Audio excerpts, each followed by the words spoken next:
अभी एक भजन होगा और भजन के साथ साथ सभी भाई बहन अपने अपने इष्ट का ध्यान करेंगे। ध्यान कैसे करें?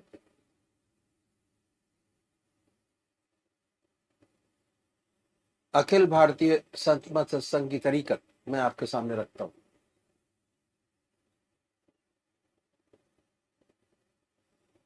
सबसे पहले निश्चित कीजिए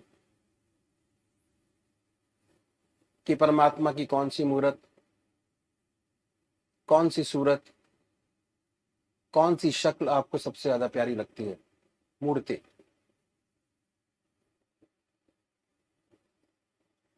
किसी से पूछने की जरूरत नहीं, अपनी आत्मा से प्रश्न कीजिए कि भगवान का वो स्वरूप जो आपको सबसे ज्यादा प्यारा लगता है उसको चुनें।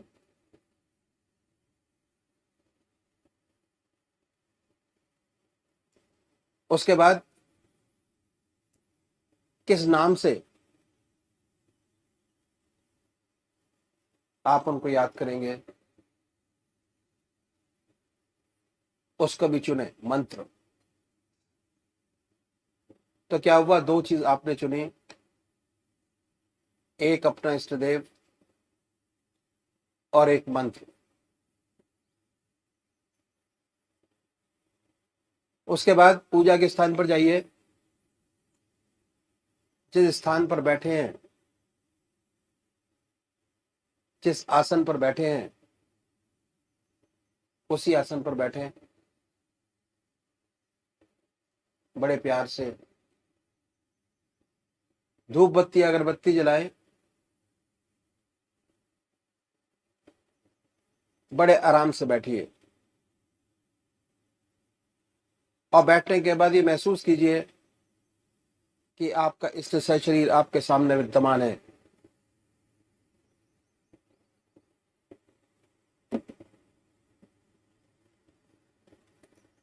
सशरीर भावना से अपने इष्ट को अपने सामने बनाए। बड़ी बड़ी आंखें हैं, गोल चेहरा है, जटाएं हैं, सर्पों की माला है।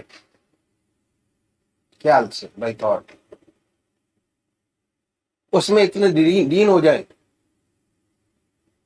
कि जब तक आप ध्यान करते हैं तब तक और कोई विचार और ख्याल ना आए, पर आएगा। उन विचारों को हटाएं, फिर अपने इष्ट देव की मूर्त अपने सामने बनाएं, फिर हटाइए, अपने इष्ट देव की मूर्त अपने सामने बनाएं। जो मंत्र आपका है उसको उच्चारित होते सुनिए कि हमारे हृदय से हमारे इष्ट का नाम निकल रहा है और हम सुन रहे हैं। और जब तक ऐसा ना हो, बड़े प्यार से अपने इष्ट का नाम विद फुल फोर्स जिह्वा से ले सकते हैं। इतना फोर्स उस नाम में होना चाहिए।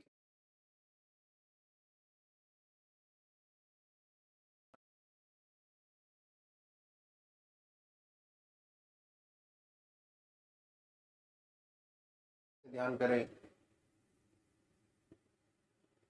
बड़े आराम से बैठिए, बड़े प्यार से। उसके बाद ये महसूस करें कि हमारे हर दिल की धड़कन पर जो नाम आपने चुना है वो निकल रहा है।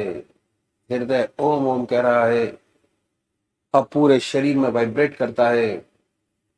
उसके वाइब्रेशंस को महसूस कीजिए और आनंदित होइए। बड़े प्यार से इस काम को करना है। जब भी कोई संसारिक बात आपके ध्यान में आए, दिमाग में आए, उन विचारों को हटाएं, फिर अपने इष्ट देव की याद में लगे फिर हटाइए, अपने इष्ट देव की याद में लगिए। अगर आज ध्यान करते हुए आपके 100 विचार 1 मिनट के अंदर आते हैं, तो निश्चित समझिए अगर ये अभ्यास आप बराबर करते चले जाएंगे तो एक दिन ऐसा आएगा कि कोई विचार आपके आगे नहीं होगा। भगवान श्री कृष्ण ने साधक की दृष्टि से गीता में 4 बात बताई। पहली आहार की शुद्धि, दूसरी विहार की शुद्धि, तीसरा अभ्यास और चौथा बराबर अभ्यास। अभ्यास पर बहुत भारी जोर है और सारी जिंदगी हम एक चीज का अभ्यास करते चले जाते हैं और उसकी परफेक्टनेस पर देखते चले जाते हैं। बड़े प्यार से अगर इस तरीके से अभ्यास करेंगे, बड़ी सुंदर स्थिति होगी।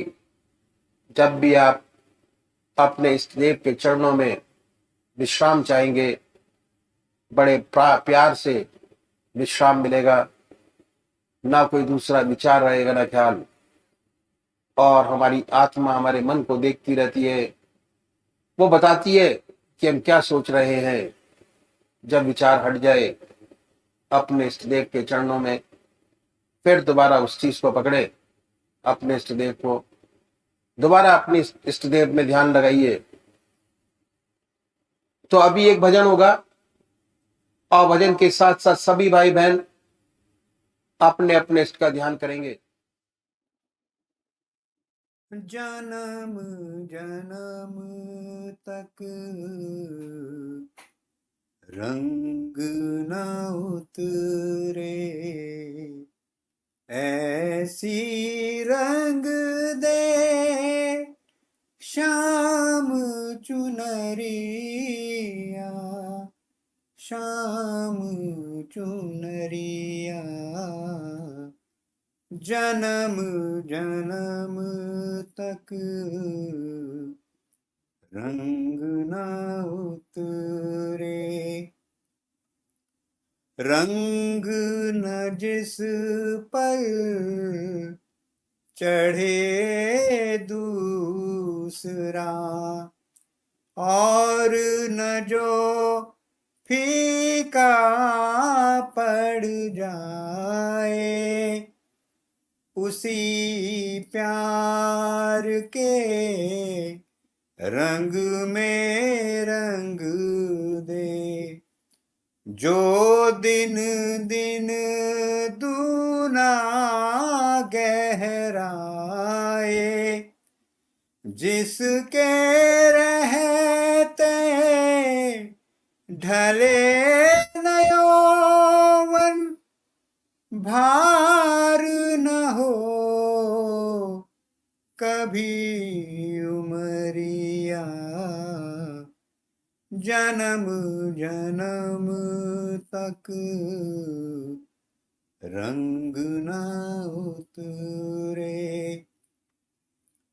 हर दर्पण तेरा मुख देखे, हर मुख में तेरी ही छाया, सांसों में वो सिसकी भर दे, निस दिन प्राण रहे अकुलाया, नींद न आए जन्म जन्म तक, ऐसा आंजन आंज दे अखियां।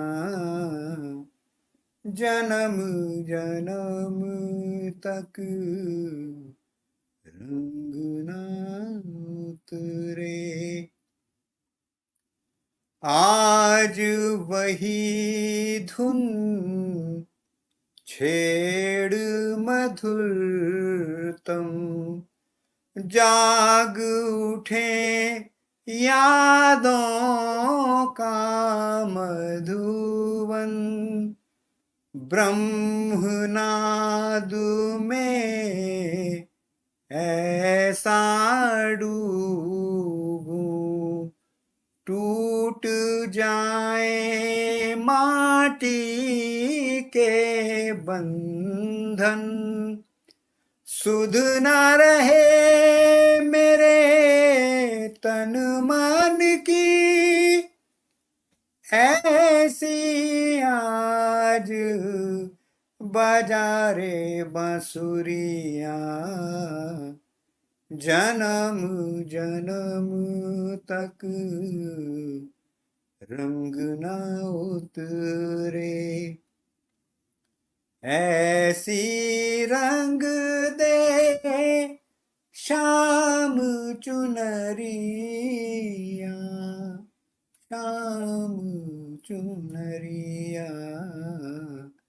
जन्म जन्म तक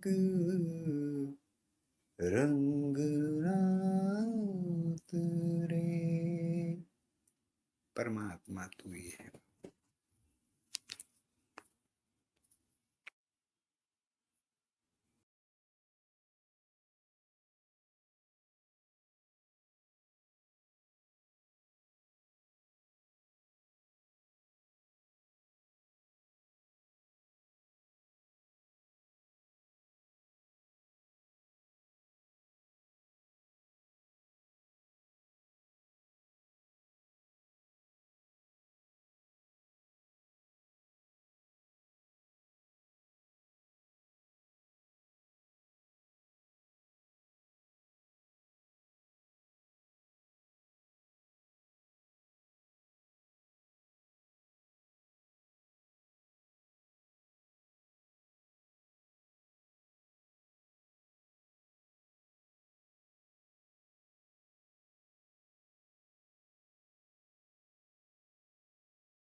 नहीं हुआ, ख्याल नहीं।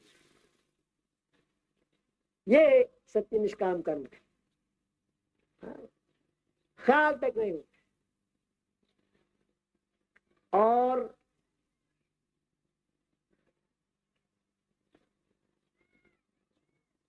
हमने इसका अभ्यास निष्काम कर्म का पहले स्टेप से शुरू किया।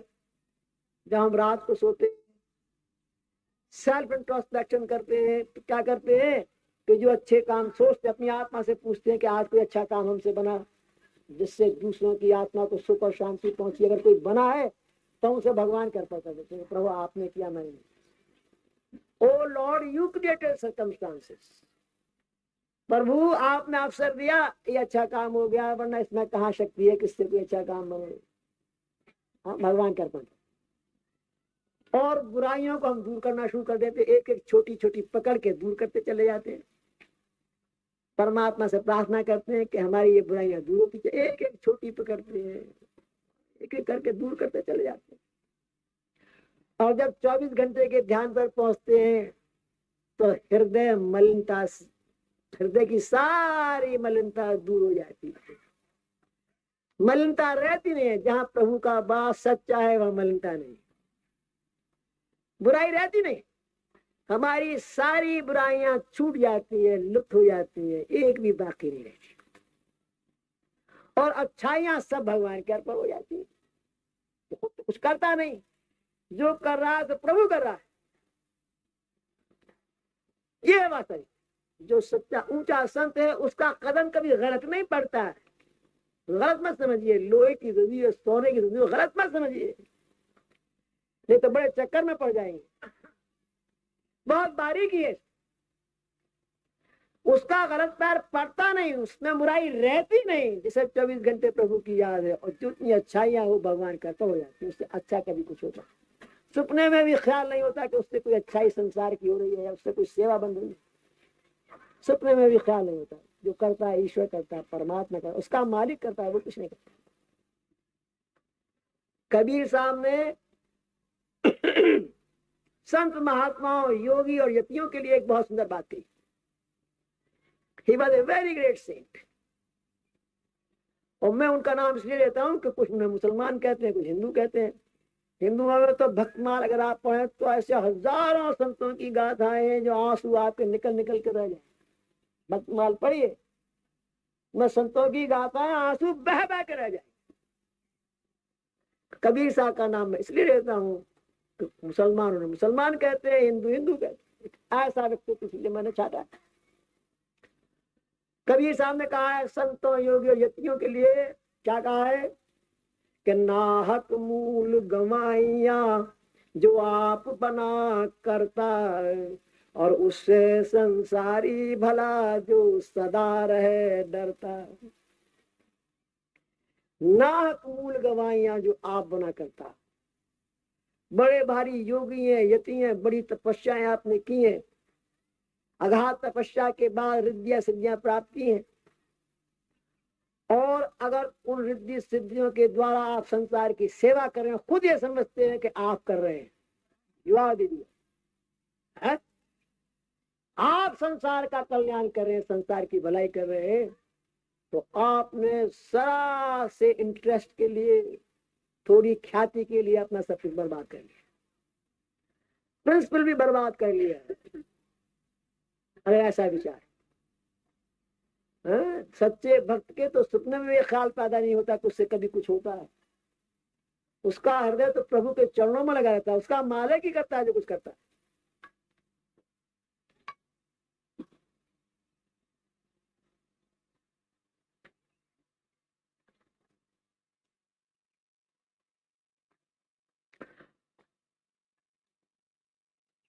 और इस जमाने में तो कर्ताओं की दौड़ लगी हुई। बड़े बड़े योगी, बड़े बड़े यति हैं, और 300 भगवान तो अमेरिका में, उन्होंने अपने आप को डिक्लेयर किया गॉड्स। 300 भगवान ईश्वर तो अमेरिका में, हिंदुस्तान में तो बाढ़ आई हुई है, क्या नहीं। ऐसे योगी यतियों के लिए कि जिसे इन्हें कुछ रिद्धियां सिद्धियां प्राप्त हो गई प्रभु कृपा से, और वो अपने आप को सब कुछ समझ बैठे और संसार का भला कर रहे हैं, और ना मालूम अपने आप को क्या क्या डिक्लेयर कर बैठे। उनके लिए कहा है कि ऐसे योगी यतियों से कि जो खुद कर्ता बन गए, उन्होंने अपनी सारी कमाई नष्ट भ्रष्ट कर ली। ऐसे योगी यतियों से वो गृहस्थी कहीं ऊंचे है जो आधा घंटा सुबह प्रभु की याद करते, आधा घंटा शाम को प्रभु की याद करते, दिन भर उस परमात्मा से डरते हैं।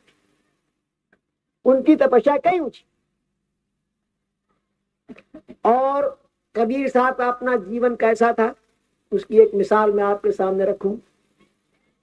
जब कबीर साहब की ख्याति बहुत हो गई, लोग कहने लगे कि बड़ा ऊंचा महात्मा है, ग्रेट सेंट, संत। तो एक बार 200-250 बड़े इंटेलेक्चुअल्स, अध्यात्म के, उन्होंने सबके सबने सलाह की कि भाई देखें वास्तव में कितनी गहराई है, कबीर में गहराई कितनी, लेट अस सी। और ऐसा विचार के 200-250 पंडितों की जो टोली थी वो कबीर साहब के घर की तरफ चली कि आज उनसे बातचीत करेंगे, सत्संग करेंगे और देखेंगे क्या गहराई है। सत्संग करने के हेतु पधारे। कबीर साहब का छोटा सा घर था, उसमें 2 कमरे थे। एक कमरे में खुद रहते थे, एक में गाय बनती थी, भूस रहता था। बहुत मामूली सी रहन सहन थी। जब उन्होंने देखा कि ये 250 व्यक्ति चले आ रहे हैं, तो उन्होंने सोचा कि भाई आज तो बड़ी मुसीबत पड़ी और आज यही रहे कि मैं तो इनका अतिथि सत्कार भी नहीं कर सकूंगा, मेरे पास तो 250 गिलास भी नहीं है और इतनी जल्दी मैं अरेंजमेंट भी नहीं कर सकता। कहां से घबरा गए और अपनी धर्मपत्नी से बोले कि हे देवी तू भगत लेना, मेरे बस की बात नहीं है। और भूस की कोठरी में झागू से और अंदर से किवाड़ बंद कर, और अपनी स्त्री से कहेगा कि अब तू जाने, तेरा काम जाना, तू देख। धीरे धीरे अब स्त्री दरवाजे पे जाए खड़ी हुई देख रही है कि भीड़ तो उधर ही आ रही है, उन्हीं के दरवाजे की तरफ चली आ रही है। आंसू लुढ़क रहे, डुल डुल डुल के परमात्मा इज्जत रखने वाला है, पति भी साथ छोड़ गया और सारी जिम्मेदारी मेरे ऊपर छोड़ गया। आंसू लुढ़क रहे आंखों में, दरवाजे पे खड़ी है बेचारी। जब नजदीक आए तो क्या देखते हैं कि उस भीड़ के पीछे एक बैलगाड़ी आ रही, और जब वो भीड़ आई तो उसके पीछे पीछे बैलगाड़ी भी दरवाजे पर रुक गई। अब बैलगाड़ी में क्या देखती है कि जो गाड़ी हाँकने वाला है उसके पीछे कबीर साहब स्वयं बैठे और गाड़ी सब सामान से भरी पड़ी है, खाने पीने का, बर्तन, जो जिसकी आवश्यकता है सब चीजें उसमें मौजूद है गाड़ी। अब ये बड़ी चौकी कि मेरे घर का दरवाजा एक है, बराबर मैं यहाँ खड़ी हूँ, कबीर साहब ने तो उसकी कोठरी अंदर से बंद कर दी, ये निकल किधर से भागा और जाने के बाद कहां से इतना इंतजाम कर, कौन इसे ऐसा सेठ मिल गया जो फटाफट सारा इंतजाम कर दिया। बड़ी चकित है, कह कुछ नहीं सकती है तो कबीर साहब। गाड़ी रुकी, सामान उतरा और कुछ जो आए थे उन्होंने मदद की, 1-2 व्यक्ति गाड़ी पर, सबने मदद करा करके और खाने पीने का सामान भी तैयार हुआ। सत्संग की भाई आए तो सबने मदद की, उधर खाने पीने का सामान तैयार हुआ, उधर सत्संग प्रारंभ हुआ। सत्संग होने लगा, बड़ा ऊंचा सत्संग, हर एक इंटेलेक्चुअल वेल सेटिस्फाइड, हृदय में कन्विंस्ड जो कह रहे हैं बिल्कुल सत्य है। इतना कन्विक्शन हर एक को हुआ। फिर भोजन मिला,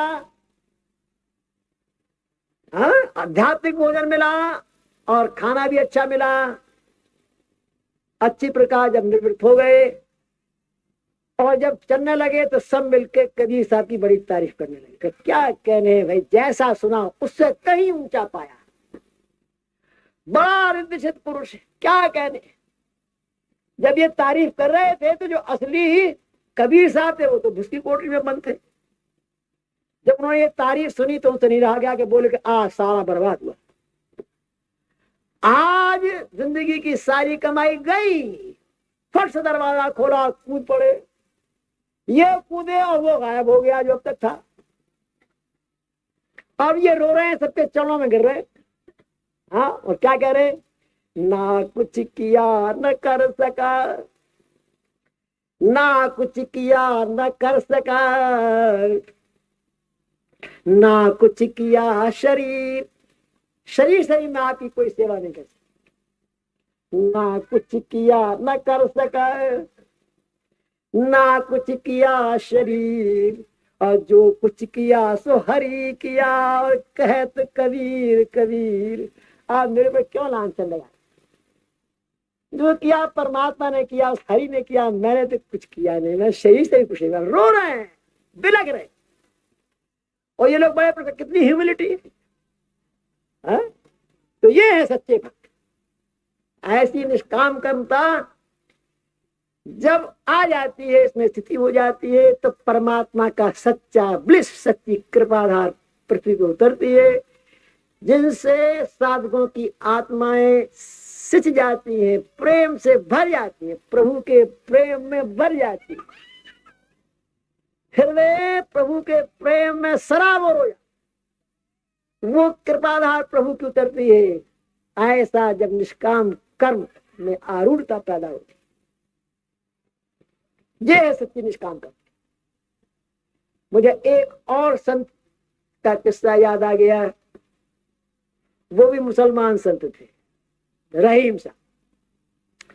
रहीम साहब की साखी आपने पढ़ी हो, जब हम छोटी क्लास में थे हिंदी में, तो उनकी साखियां पढ़े, बड़ी प्यारी प्यारी साखियां। भगवान कृष्ण के बड़े अनन्य भक्त थे, और उनका ये उसूल था कि हर बृहस्पति के दिन दान करते थे, हर बृहस्पतिवार के। और दान की ये सिर्फ थी कि जो जो मांगता उसको वो ही देते। खाना मांगता खाना, कपड़ा मांगता कपड़ा, पैसा मांगता पैसा, और जितना देते उतना जमीन में और झुके चले जाते। बड़े जैसे बड़ा शर्म और लज्जा से सिर झुका चला जा रहा। एक कवि उनके इस दान करने के तरीकों को देख रहा है, उससे निराश है। वो रहीम साहब के पास आया, उसने कहा कि रहीमन सीखी कहा दैनी तुम ये देन, जो जो ध्यान तिहारो पड़े त्यों त्यों नीचे ने। कहा ये सीखा तरीका दान करने का, जितना अधिक देता है उतना ही और लज्जा के मारे पृथ्वी में घुसा चला जाए।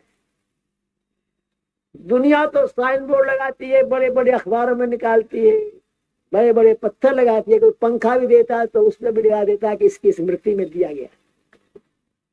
तू एक देता है और झुका चला जा रहा है, जमीन में पृथ्वी में गड़ा चला जा रहा है। कहां से सीखा ये तरीका तेने दान करने का?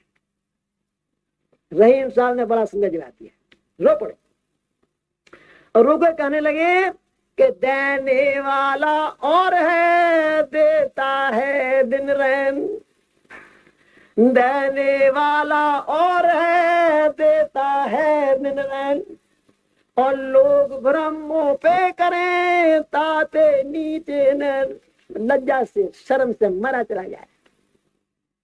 देने वाला वो प्रभु है, दिन रात देता रहता है। लोग कहते रहीम देता है, कैसा झूठा लांछन मेरे ऊपर लगा रहे। शर्म से मैं दबा चला। ऐसी सच्ची निष्काम कर्मता जब होती, ऐसे भक्त जिनकी ऐसी आरूढ़ता निष्काम कर्म हो जाती है, वो परमात्मा के सच्चे पैर, सच्ची कृपाधार को पृथ्वी को उतारते हैं, उस प्रभु के नाम को रोशन करते हैं। ये है सच्ची निष्काम कर्मता। जहां ऐसी निष्काम कर्मता प्राप्त हो जाती है, फिर संस्कार नहीं बनता। पुराने संस्कार कुछ तो ध्यान अग्नि में जल के समाप्त हो जाते हैं, कुछ भोग के कारण देता है। आगे की स्लेट क्लीन है, कुछ नहीं कर, संस्कार नहीं बना। हाँ, मुक्त है, जीवन मुक्त होकर विचरता है, जीवन मुक्त है। ये है सच्ची ऊंची अवस्था। इसी जीवन में जीवन मुक्त। ये ऐसी निष्काम कर्मता। मुझे एक किस्सा और याद आया। निष्काम कर्म जो है बड़ी कठिन चीज है, आसान नहीं, वेरी डिफिकल्ट। और मैं एक कहानी आपके सामने रखूंगा। उस कहानी के बारे में ये मत सोचिएगा कि ऐसा कहते और ऐसा कहते है। अगर इन बातों के चक्कर में पड़ जाओगे तो कुछ हाथ नहीं लगेगा।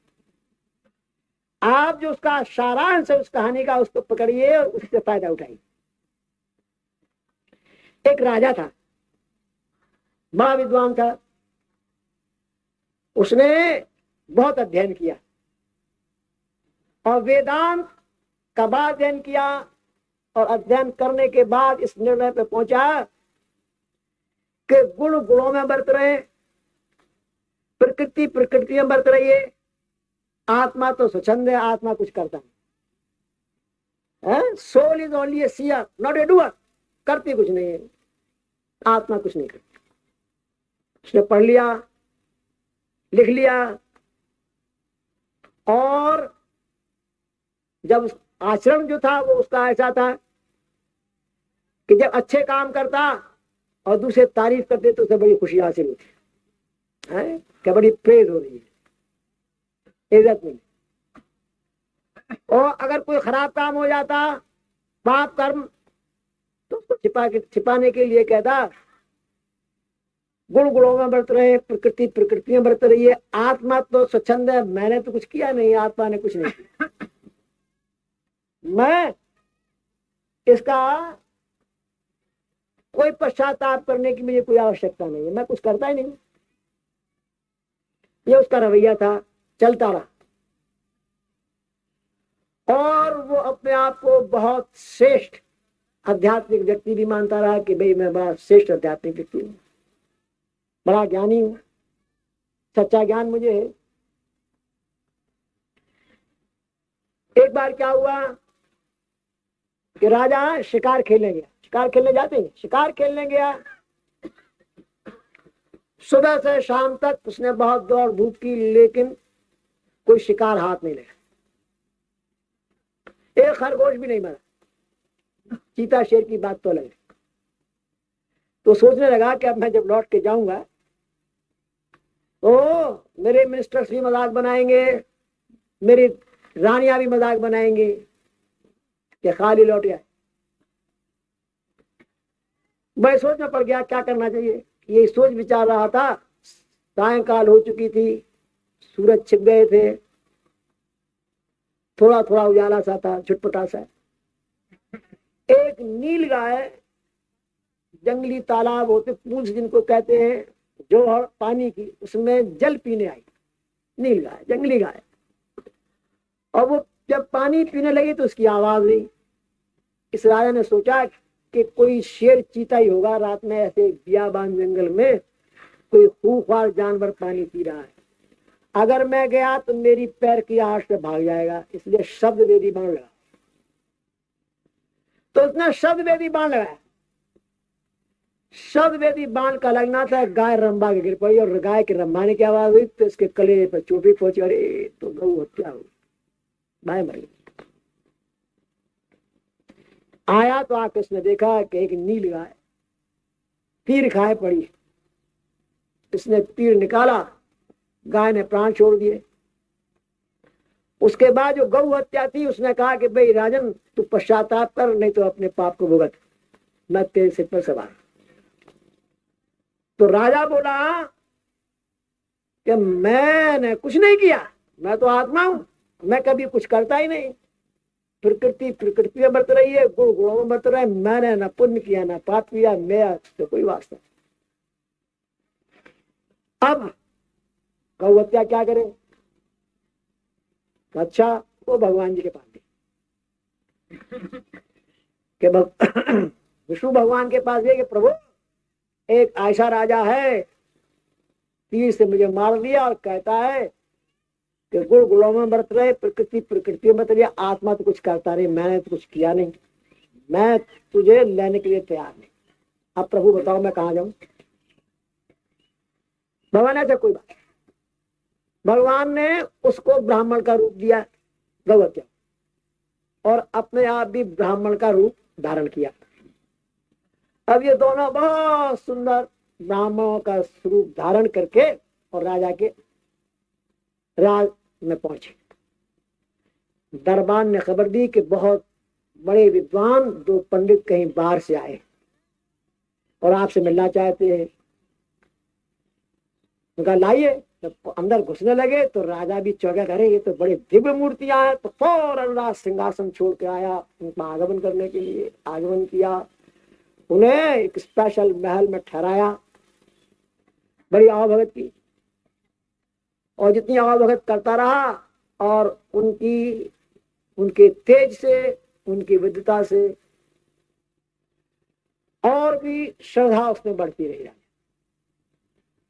और दूसरे तीसरे दिन ही उसने प्रार्थना की कि प्रभु आप चलिए, मेरी राजगद्दी को पवित्र करिए, उस पर आप राजी। नहीं ना राजन, वो तो तुम्हारी चीज। नहीं नहीं महाराज, आप मेरे पर कृपा करिए, पवित्र कर दीजिए मेरे राज। ब्राह्मणों को राजा ले गया अपनी गद्दी पर, अपने आप नीचे बैठा गद्दी पर, उनको बैठाला, सारा दरबार बुलाया, बहुत इज्जत, इतनी इज्जत दी। तो ब्राह्मणों ने कहा कि राजन, हमने आपकी बड़ी प्रशंसा सुनी है, बड़ी तारीफ सुनी है कि बड़ा धार्मिक राजा है और प्रजा की बड़ी सुंदर सेवा करता है। हमने आपकी बड़ी ख्याति सुनी है, हम आपका राज देखना चाहते हैं, राज की विशेष चीजें कुछ हमें दिखलाइए। तो बहुत अच्छा महाराज, किसी मिनिस्टर को हमारे साथ भेजोगे? नहीं, मैं स्वयं आपके साथ।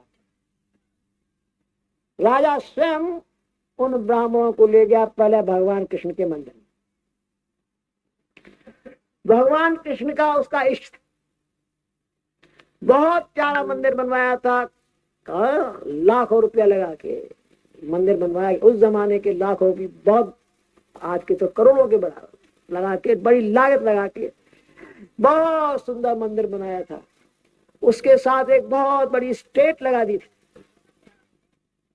3 पुजारी रखे थे, 8-8 घंटे की ड्यूटी लगा दी थी, 24 घंटे मंदिर खुला रहे थे। तरह तरह का नैवेद्य चढ़ता, भगवान की पोशाक, 52 तरह की पोशाक प्रभु को पहनाई जाती, बदल बदल के, बड़ा भारी। इन ब्राह्मणों ने मंदिर देखा, बहुत प्रसन्न हुए, बहुत खुश हुए। क्या करने राजन, जैसा सुना वैसा पाया। खूब प्रभु का मंदिर बनवाया है, बहुत सुंदर। फिर उसके बाद में जो विष्णु भगवान थे, रूप लिए ब्राह्मण का, बोले कि वो सामने जी मंदिर मालूम होता है कि हाँ वो भी मंदिर है, भाई उसे भी देखे। हाँ वो भी देखिए। वहां सामने गए तो इतना अच्छा नहीं था, था तो अच्छा, इंतजाम यहाँ भी अच्छा था। भगवान शिव के मस्तिष्क पर, हाँ, कलश लगे हुए थे जिसमें गंगा जल और दूध की, हाँ, धारा बार महाराज के मस्तिष्क पे पड़ती रहती थी, और भक्त लोग चरणामृत लेते रहते। यहाँ भी बड़ा सुंदर प्रबंध था, लेकिन कोई मुकाबला नहीं। भगवान कृष्ण के मंदिर का, भगवान शिव के मंदिर का कोई मुकाबला नहीं था। तो ये ब्राह्मण बोले कि महाराज वो बात नहीं है, मैं जो उसमें है। राजा चुप था, कहा कुछ।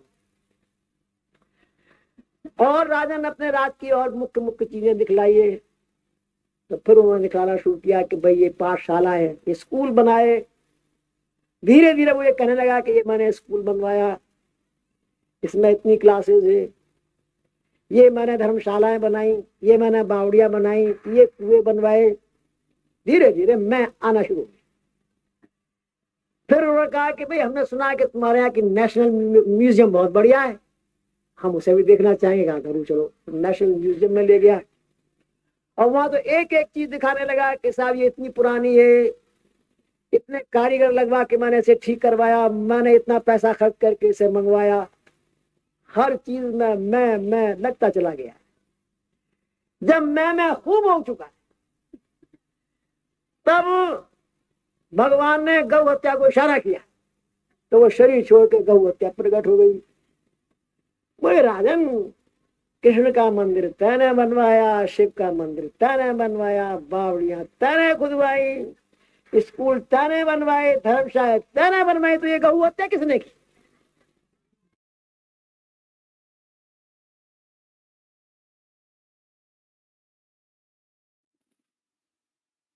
जन्म जन्म तक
अनमोल वचन अखिल भारतीय संतमत सत्संग के संस्थापक और गृहस्थ में आनंद योग के जनक परम संत महात्मा परम पूज्य श्री यशपाल जी महाराज अर्थात परम पूज्य भाई साहब जी द्वारा प्रतिपादित इन अनमोल वचनों का पालन करना अति आवश्यक है। ये वचन हमारी गृहस्थ आध्यात्मिक साधना के लिए मूलभूत सिद्धांत हैं, जो इस प्रकार हैं।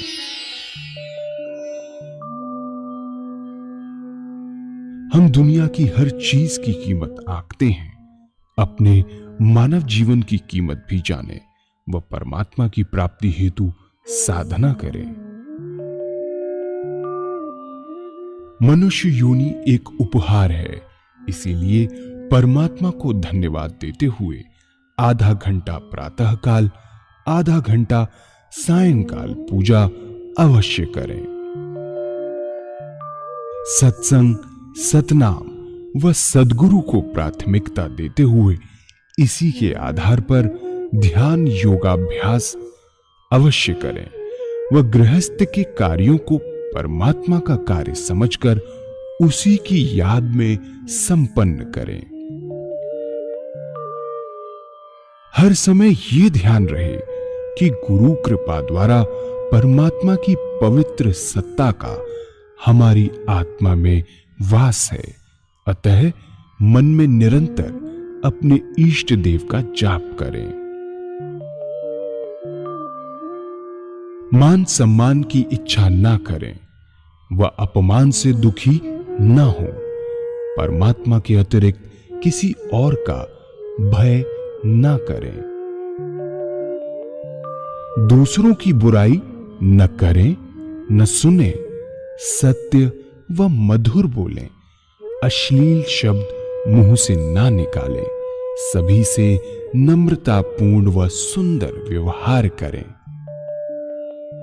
धर्म पत्नी के अतिरिक्त अपने से बड़ी से माता जैसा, बराबर की से बहन जैसा व छोटी से पुत्री जैसा व्यवहार करें। सांसारिक जीवन यापन की आवश्यकताएं अंतहीन है, इसीलिए अधिक से अधिक समय सत्संग में व धन परोपकार में खर्च करें। याद रखें, न स्त्री माया है, न धन दौलत, न ही परिवार। माया वह है जो हृदय को परमात्मा से दूर हटा दे। अतः निरंतर सत्संग और सद्गुरु की शरण में रहने का प्रयास करें। भोजन अपने इष्ट को अर्पण कर प्रसाद रूप में परमात्मा की याद में करें। रात्रि में सोने से पहले अच्छे बुरे कार्यों का आत्मनिरीक्षण कर उसका समुचित पश्चाताप करते हुए ध्यान करें व प्रभु की गहरी याद में ही विश्राम करें। परमात्मा तू ही है, तेरी इच्छा पूर्ण हो।